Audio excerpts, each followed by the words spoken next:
Sou peregrino aqui, em terra estranha estou, no reino. Bem-vindo ao podcast Estrangeiros e Peregrinos. A mensagem de hoje será apresentada por Dennis Allen. Com certeza é possível ter casamentos que duram a vida toda. Eu tenho dedicado vários episódios a questões práticas e bíblicas que ajudam para ter casamentos que vão durar até a morte nos separa. Começando no episódio 995, com exceção de 1001, que foi sobre Hebreus, todos os episódios têm tratado de algumas questões sobre o casamento. Eu quero continuar um pouco mais. Hoje, falando sobre honestidade com amor. E no final do episódio, darei a resposta à pergunta 1001 e mais uma pergunta para testar seu conhecimento das Escrituras. Hoje, eu gostaria de usar dois versículos do livro de Efésios, capítulo 4. O primeiro, versículo 25, que diz: Por isso, deixando a mentira, que cada um fale a verdade com seu próximo, porque somos membros do mesmo corpo. Ele fala aqui no sentido do corpo de Cristo, o corpo espiritual, mas também sabemos que marido e mulher se tornam uma só carne, e com certeza o mesmo princípio se aplica no casamento. Honestidade é fundamental. Nós devemos falar a verdade, não mentindo, para o cônjuge. Um casamento que começa e mantém ao longo dos anos esse princípio de honestidade é um casamento que tem a probabilidade muito grande de ser bem-sucedido e feliz.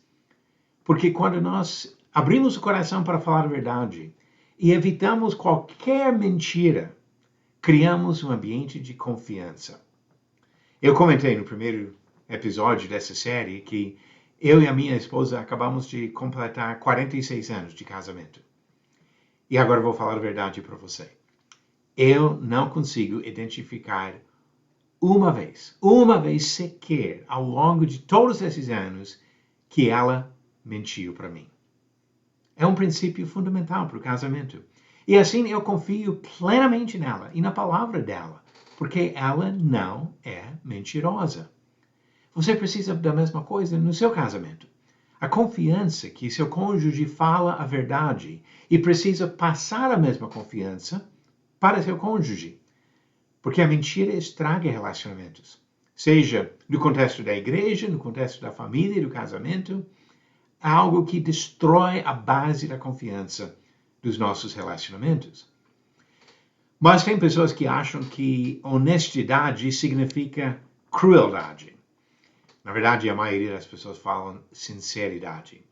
Quando alguém diz para você, eu sou muito sincero, você não toma um passo para trás para se preparar para o que vem, porque essa sinceridade muitas vezes significa crueldade. E assim nós temos que ter cuidado ao falar com a pessoa que nós amamos. No mesmo capítulo de Efésios, capítulo 4, no versículo 29, ele disse: Não saia da boca de vocês nenhuma palavra suja, mas unicamente a que for boa para edificação, conforme a necessidade, e assim transmita graça aos que ouvem.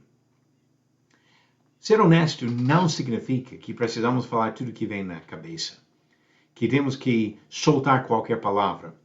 Às vezes, honestidade ainda pode ser acompanhado por essa sabedoria de falar somente o que vai edificar. Tem pessoas, especialmente mulheres, que ficam muito preocupadas com sua aparência física. Ganha alguns quilos e fica muito preocupada com isso. Ela precisa de um marido que vai chamá-la de gorda, que vai enfatizar essa situação. Melhor ficar quieto, se for o caso, ou de elogiar outros aspectos, até da aparência dela, que são mais importantes do que alguns quilos a mais. E assim nós não precisamos falar também em tom que rebaixa, que despreza, que menospreza a pessoa. Eu já ouvi homens chamando a sua esposa de idiota. Agora, se você escolheu casar com aquela pessoa, e você acha que aquela pessoa não tem muita inteligência, quem foi idiota para usar português bem claro, no caso? Você precisa pensar em como você fala para edificação, falando com graça, não fazendo graça, mas falando com a bondade para com a outra pessoa. E assim, honestidade, mas não a crueldade, se torna importante para o nosso casamento. Agora, eu não estou dizendo que devemos mentir sobre nada, mas não precisamos falar tudo que vem na cabeça.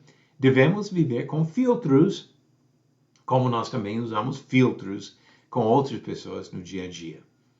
Às vezes eu vejo pessoas que são muito gentis no jeito de falar com todo mundo, menos as pessoas da própria família e o próprio cônjuge. Não devemos mentir. Não devemos usar linguagem suja. Mas devemos falar com graça palavras que edificam. Vamos agora às perguntas bíblicas do dia. Pergunta 1001. Em Marcos 2, Jesus usou quais ilustrações para mostrar que seus ensinamentos eram incompatíveis com as tradições dos religiosos? Alternativas. A. Vapor e gelo. B. Pano e vinho. Ou C. Ovelhas e cabritos. A resposta certa, alternativa B. Pano e vinho. Diz Marcos 2, versículos 21 e 22, ninguém costura uma remenda de pano novo em roupa velha, porque o remendo novo tira um pedaço da roupa velha e o buraco fica ainda maior. E ninguém põe vinho novo em odres velhos, porque se fizer isso, o vinho romperá os odres e se perdem tanto o vinho como os odres. Mas põe-se vinho novo em odres novos. E assim as duas ilustrações. Pano e vinho. Alternativa B. E a pergunta 1002, organize cronologicamente os reinados dos seguintes reis: Salomão, Saul, Roboão e Davi. Verifique sua resposta no final do próximo episódio de Estrangeiros e Peregrinos. Um princípio fundamental para um casamento bem-sucedido é a honestidade. Mas sempre vamos ser honestos falando com amor. Obrigado por nos acompanhar nessa jornada pelas Escrituras. Volte amanhã para ouvir mais uma mensagem do podcast Estrangeiros e Peregrinos. Seguimos pelo mundo a viajar.